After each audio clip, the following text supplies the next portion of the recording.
بارك الله فيكم. أبو ريان يسأل عن المرأة متوفى عنها زوجها، ما الأشياء التي يجب عليها أن تتجنبها؟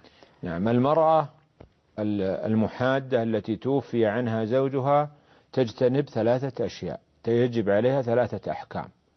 الحكم الأول ما يتعلق بالزينة التي تكون في الثياب أو في البدن، من مثل الثياب المصبوغة المحسنة، من مثل الذهب الذي تلبسه المرأة، من مثل المكياج الذي يكون في وجهها أو ما تضعه على شفايفها، كل هذا زينة تجتنبه المرأة المحادة.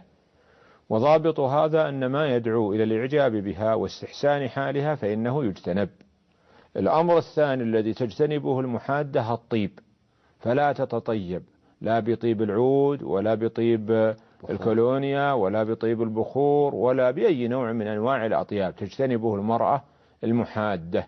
هكذا لا يطيب البيت الذي هي فيه، الغرفة التي تكون فيها لا تطيب اجتنابا لحال هذه المحادة.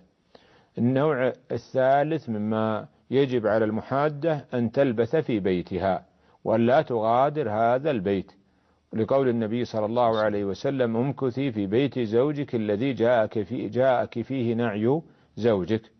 ويستثنى من هذا أحوال الضرورة، فما يلحقها به ضرر كمراجعة الطوارئ في المستشفى، هذا ضرر لو لم تزرهم ولم تذهب إليهم، وبالتالي يعفى عنه.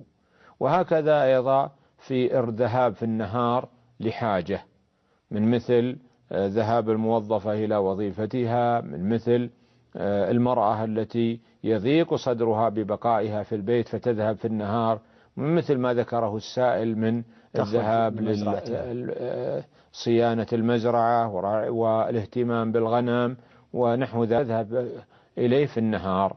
أما في الليل فتعود إلى بيتها. فاطمة بنت قيس لما توفي زوجها ذهبت للنبي صلى الله عليه وسلم تستفتيه، وهذا في النهار. بارك الله فيكم معالي الشيخ. أم ياسر تسأل